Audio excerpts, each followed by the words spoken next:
JEE में आई हुई PYQs की प्रैक्टिस। थ्योरेटिकल पोर्शन हम मोस्टली कवर कर चुके थे। आज हमें ये सीखना है कि भाई अब जेई जैसे कॉम्पिटिटिव एग्जाम्स में कम टाइम में सही आंसर कैसे टिक किया जाए, विद इन टाइम कैसे किया जाए।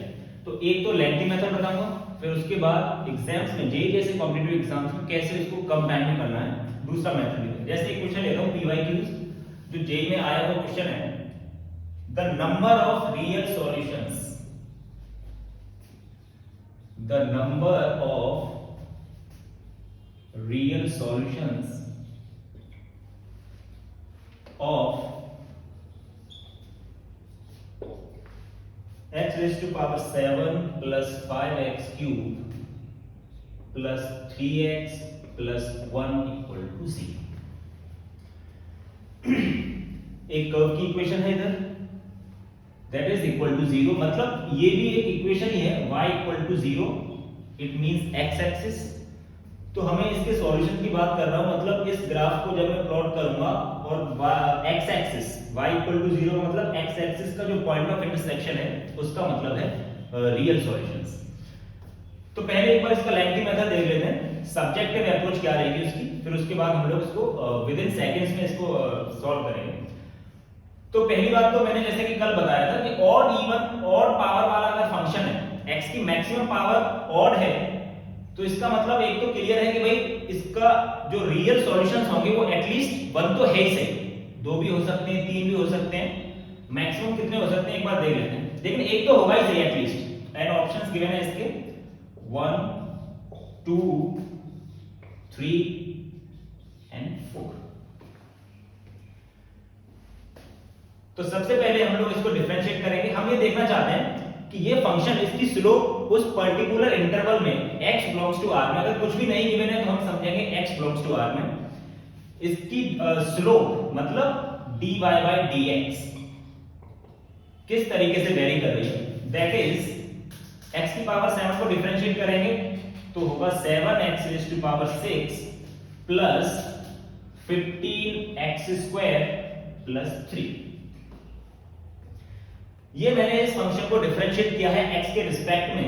इसका मतलब अब dy by dx ये डिसाइड करेगा कि इस फंक्शन की स्लोप हमेशा पॉजिटिव है या नेगेटिव है, या फिर कुछ इंटरवल में पॉजिटिव है या नेगेटिव है। जैसे कि यहां पे हम लोग देख पा रहे हैं dy by dx के अंदर x की इवन पावर्स हैं, एक तो 6 एक 2, फिर उसमें प्लस 3 ऐड हो रहा है, मतलब ये क्वांटिटी हमेशा पॉजिटिव है, क्योंकि किसी भी वेरिएबल की पावर जब इवन होती है तो वो पॉजिटिव तो होगी, लेकिन एक केस में जीरो भी हो सकता है, मिनिमम वैल्यू इसकी जीरो हो सकती है, प्लस 0 प्लस 3, इसका मतलब ऑलवेज पॉजिटिव है।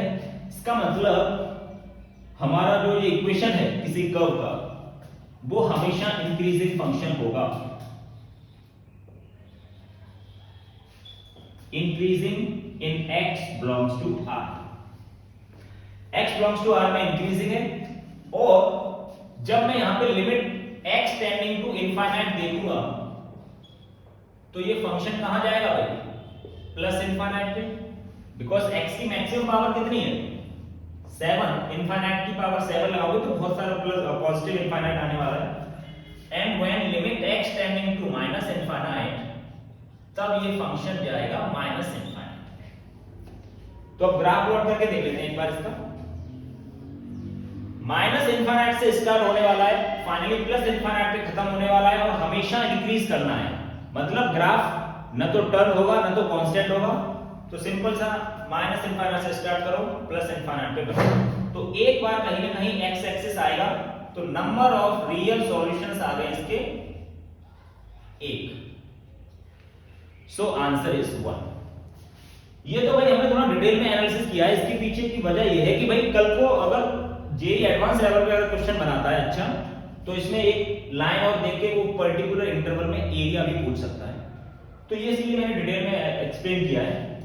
अब इसका सेकंड मेथड देखते हैं कि भाई अगर हमें विद इन सेकंड्स में अगर इसको सॉल्व करना है, इसका आंसर देना है, तो वो कैसे करेंगे। तो पहली बात, इस फंक्शन को देखो गौर से, इसके जो बड़ा टर्म है x की पावर 7, उसको देखो क्या इसकी पावर ऑड है क्या 7, ऑड है।